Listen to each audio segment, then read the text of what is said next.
तो जब हम इन चीजों के बारे में सीखेंगे तभी हम अपनी फसल की पैदावार को, उत्पादकता को, खाने वाले मूल्य को बढ़ा पाएंगे। जैसे कि आपको बताया, मान लीजिए अगर कोई व्यक्ति कहे कि मुझे तो नहीं बहुत ज्यादा खाद डालनी है, उससे तभी मेरी फसल की उत्पादकता शुरू होगी। वही दूसरी तरफ एक और किसान होगा, वो जैसे कि एक उदाहरण के साथ बेचारा हो सकता है, वो उसको इस्तेमाल करते हुए न सिर्फ कम लागत कर सके अपनी, बल्कि पैदावार भी बढ़ा सके, आय भी बढ़ा सके। तो ये जानकारी लेना और इस जानकारी का प्रयोग करना बहुत जरूरी है। एक बहुत अच्छी चीज ये भी पता है कि अगर मान लीजिए आपको लग रहा है कि इतना जोखिम उठाना ठीक नहीं है, मन में बहुत ही स्वाभाविक जब है कि भाई इतने सालों से हम इस तरीके से खेती करते आ रहे हैं, लोन भी होता है किसान के, बाकी चीजें भी होती है, सामान भी खरीदना होता है, सही समय पर पैसा भी आना जरूरी है। तो नया नया तकनीक को कैसे उपयोग करें, जोखिम कैसे उठाएं। तो अगर पूरे पे नहीं कर सकते हैं तो कुछ हिस्से पे कर लें, फिर देखें अगर यदि आपको उसमें अच्छा रिजल्ट मिलता है, अच्छा आपका रहता है कि वो सफल प्रयोग रहा, तो फिर आगे आप दूसरे लोगों तक ये बात पहुंचा सकते हैं, उसका क्षेत्रफल भी बढ़ा सकते हैं। तो ये सब चीजें भी हमें करनी चाहिए। अगर मिलेट्स की विशेष रूप से बात करें क्योंकि आज की स्थिति वही है, तो मिलेट्स से या फिर जो श्री अन्न है या फिर कई बार सामान्य भाषा में जो हम मोटा अनाज कहते हैं, ये इस तरह की चीज है जिसके कई फायदे हैं।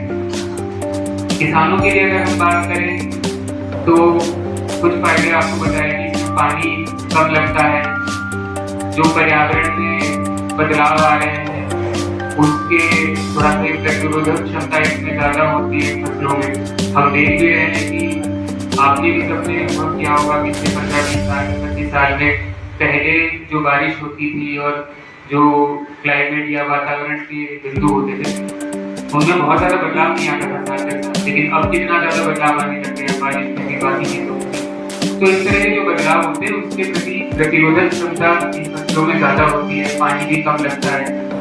फिर इसका उपयोग करने वाले लोगों की अगर बात करें तो जो पीएम को खाते हैं उनमें वो पोषक तत्व भी उनको ज्यादा मिलते हैं, कई सारी बीमारियों से भी वो बचते हैं।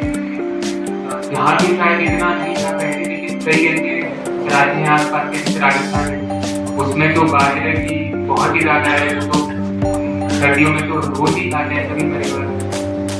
तो जो इसका प्रयोग करें उसके लिए भी बहुत फायदा है और जो किसान है उनका भी फायदा है। लेकिन फायदा जो है वो केवल बताने से काम नहीं करेगा, हमें कृषि विभाग की तरफ से और अन्य सभी संबंधित विभागों को भी अपनी तरफ से ये पहल लेनी पड़ेगी कि इसका प्रदर्शन भी करें। हम उदाहरण लेके बताएं कि किन लोगों ने श्री अन्न का प्रयोग करना शुरू किया, इसको बनाना शुरू किया और किस प्रकार से उनको फायदा हुआ।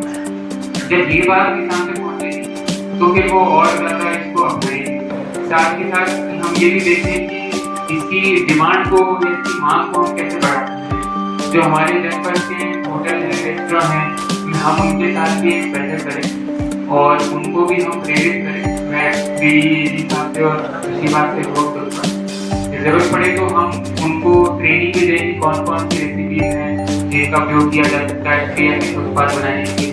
बाहर की प्रदर्शनी में भी मैंने देखा और अभी कुछ कंटेंट है उसमें मैंने देखा था श्री अन्न का प्रयोग करते हुए आप मिठाइयाँ भी बना सकते हैं, आप इडली डोसा भी बना सकते हैं, समोसे भी बना सकते हैं।